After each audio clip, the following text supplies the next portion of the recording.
Hello বন্ধু, সবাই কেমন আছেন? আশা করছি সবাই ভালো আছেন। তো বন্ধুগণ, আপনারা এই মুহূর্তে দেখছেন বিডি অনলাইন অল টিপস। এই চ্যানেলের পক্ষ থেকে আপনাদের সবাইকে স্বাগতম। তো বন্ধুগণ, থাম্বনেল এবং টাইটেল দেখে বুঝে গেছেন যে আজ আমরা কি বিষয় নিয়ে আলোচনা করতে যাচ্ছি।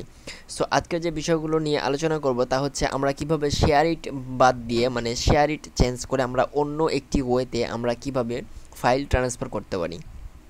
হ্যাঁ, তো ফাইলগুলো ট্রান্সফার করবো আমরা, SHAREit ব্যবহার করব না, কারণ SHAREitে অনেকগুলো অ্যাডস চলে আসে বা বিভ্রান্তিকর অন্য অন্য অ্যাড চলে আসে, সেগুলো আমাদের কাছে অ্যালাও না।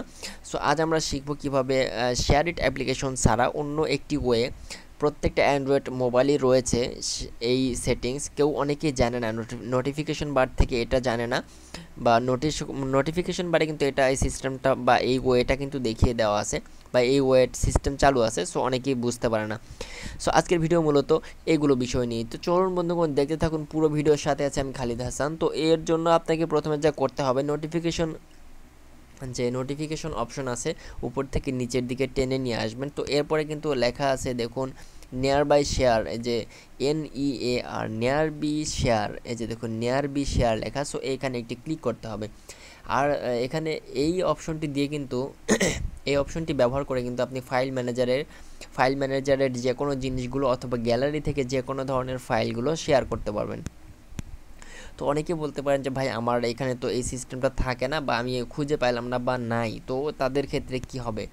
তো তাদের ক্ষেত্রে এই ফিচারটা কিন্তু প্রত্যেকটা অ্যান্ড্রয়েড মোবাইলেই আছে। তো এর জন্য আপনাকে এডিট অপশন দেখতে পাচ্ছেন, যে এডিট নোটিফিকেশন, এই যে এখানে ক্লিক করে এডিট নোটিফিকেশনে চলে যাবেন, অথবা আপনারা এডিট নোটিফিকেশন বের করবেন, তাহলে কিন্তু ওখান থেকে এটা কিন্তু নিয়ে আসতে পারবেন। এটা কিন্তু অবশ্যই আছে। বা আপনারা অ্যাবাউট অপশনে চলে যাবেন। অ্যাবাউট অপশনে যাওয়ার পর এখানে মানে আপনাদের মোবাইলের, অ্যাবাউট না, আপনাদের মোবাইলের সেটিংসে চলে যাবেন। সেটিংসে যাওয়ার পর যদি এটা লিখে সার্চ করেন তাও আপনি পেয়ে যাবেন, এটা অন করবেন। তো এরপরে কিন্তু এটা ব্যবহার কিভাবে করব, এইটা ব্যবহার করে আমরা কিভাবে ফাইলগুলো শেয়ার করব। রিসিভার, যারা যে ব্যক্তি রিসিভ করবে, তো এখানে দেখুন সুন্দরভাবে লেখা আছে যে নোটিফিকেশন প্যানেল থেকে নিয়ার বাই শেয়ার অন করবেন এবং যে পারমিশনগুলো চাইবে সেগুলো অন করে দেবেন। যেগুলো পারমিশন চাইবে সেগুলো অলরেডি অন করে দিতে হবে। যে দেখুন নিচে কিন্তু পারমিশন চেয়েছে। এই অ্যাপ্লিকেশনটি এভরিওয়ান করে দিয়েন। তো এভরিওয়ান বলতে কি এটা সব কিছু টার্ন অন করে দিতে বলতেছে, কিন্তু এভরিওয়ান, এই যে নিচে দেখুন এখানে এভরিওয়ান করে দিতে বলতেছে, এখানে এভরিওয়ান করে দেবেন। এখানে কিন্তু সেন্ডার, ফাইল যে ব্যক্তি সেন্ড করবে, তো তার ক্ষেত্রে কী হবে, ফাইল সিলেক্ট করে শেয়ার অপশনে ক্লিক করলে নিয়ার বাই শেয়ার এর অপশনটি দেখতে পাবেন।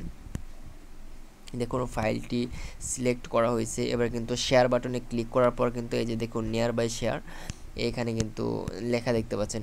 তো এখানে নিয়ার বাই শেয়ার সিলেক্ট করে নিচের মতো ইন্টারফেস আসবে। টার্ন অন করে লোকেশন অ্যাক্সেস দিলে এটি রিসিভারের ফাইলে সার্চ করবে। লোকেশন চাইবে, লোকেশন সব কিছু A to Z turn on করে দেবেন। টার্ন অন করে দেওয়ার পর কিন্তু এই যে দেখুন যে অন্য কারো ফোনে, মানে আপনার যে রিসিভ করছিল তার ফোনে কিন্তু কানেক্টিং হইতেছে।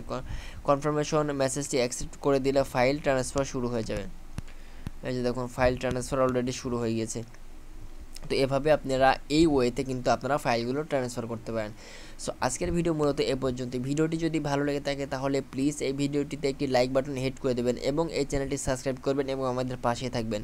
সো আজকের মতো বিদায়, এখানে শেষ করছি। আল্লাহ হাফেজ।